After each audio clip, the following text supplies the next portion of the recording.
जय सीताराम, जय गौ माता की, जय गोपाल, जय श्री राधे श्याम। देखो भाइयों, ये प्रशासन मुझे बार बार विवश कर रहा है कि मैं इसके सामने आऊं, और मैंने इन लोगों को पहले ही बता दिया था कि ये त्यागी बाबा है। त्यागी बाबा की मौत ही इन अधिकारियों को बचा सकती है। अगर मैं अभी चाहूं ना, तो अभी मेरे सामने राष्ट्रपति महोदय का काफिला है, और ये बार बार क्योंकि कल एसडीएम मैडम जब थाना सैफू तक जा सकती है, उस चकमार जो कि थाना सैफू से 7 किलोमीटर पहले ही रोड पे पड़ता है, उसे नहीं देख सकती क्या? मैडम ये नहीं देख सकती कि किस बिल्डिंग पे अवैध कब्जा किया हुआ है? मैडम को पता चल जाए, जब उन्हें पता चलेगा मैं जाके बताऊंगा कि भैया आपको अभी कुछ नहीं पता, क्योंकि बिल्डिंग को भी उखाड़ के ले गए। अब तो इनकी ये शुरुआत है। शुरुआत भर में ही जब इतने परेशान हो जाएंगे तो कैसे काम चलेगा?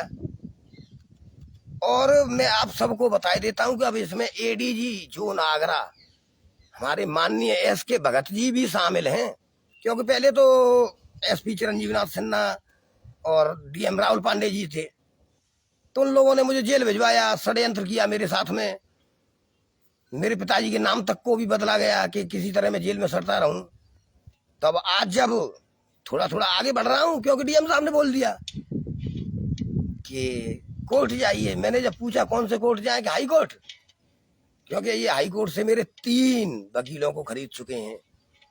दूसरे, सबसे अच्छा इनका सिस्टम क्या है कि हाई कोर्ट को बरगला करके यहां से झूठी रिपोर्ट्स दे करके क्या हाई कोर्ट किसी चकमार्ग पर स्टे कर सकता है?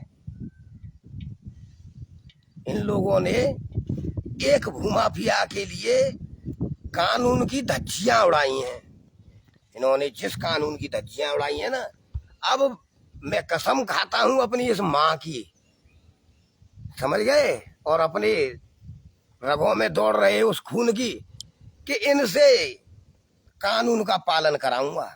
क्योंकि इन लोगों ने मुझे पलवल से ला करके 51 घंटे से अधिक रखा था। उसके बाद नदीम असगर लिखवा रहे हैं, या क्राइम इंस्पेक्टर आए थे कि बाबा न्यायालय का सम्मान करोगे, कानून का पालन करोगे। अरे बाबा ही करेगा, आप नहीं करोगे? आपको भी कानून का पालन करना होगा। और मैं आप सबको बता देता हूँ, और अपने गौ सेवक और करणी सेना वालों को भी, कि ये अब वो समय आ गया कि जब आपको जागना है।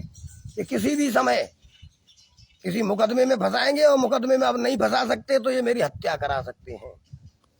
क्योंकि पहले जिला प्रशासन था, कमिश्नर महोदय अलीगढ़ शांत बैठे हुए हैं, क्योंकि उन्हें तो कुछ करना ही नहीं। और एडीजी महोदय, एडीजी साहब, मैं आपके मिलने के बाद चला 10 मिनट नहीं हुए, सादाबाद से मेरे पे फोन पहुंचने शुरू हो गए, कोतवाली से दरोगा अंकित जी के। उसके बाद मुझे सादाबाद आते ही एसपी महोदय के साथ पेश किया गया। तो उनके सामने पेश हुआ तो उन्होंने मेरी रिकॉर्डिंग कराई, जो कि 1.5 घंटे से अधिक की रिकॉर्डिंग है उनके पास। 2 घंटे से ज्यादा की हमारी मीटिंग थी। सारा कुछ क्लियर होने के बाद मैं जब वहां से वापस आ गया, तो मैं जहां रुका हुआ था, तो उस साधना होटल से एसआई अंकित गाड़ी लेकर के पहुंचे, और रात को मुझे 11 बजे के बाद पुलिस निगरानी में रखा गया। और उस दिन के बाद कब तक रखा गया पता है? 6वें दिन छोड़ा गया मुझे, यानी 6 दिन पुलिस निगरानी में रहा। क्यों रहा? क्योंकि सीएम साहब को यहाँ आना था अलीगढ़, ये प्रोग्राम कैंसिल हुआ, वहां से चले गए। उसके बाद में हाथरस आना था। जब तक सेटिंग हो गई ना एडीजी साहब की, एसपी महोदय की, और डीएम हमारे वर्तमान हैं वत्स जी, तो उन्हें तो ऐसे दिखा जैसे मैं वो शासनी वाले अनशन पे जाता था, कि जैसे वो अपने घर की, जैसे कि भाई बंटवारा होता है ना, कि भाई बंटवारे में से उनके में से हिस्सा निकल के जा रहा हो।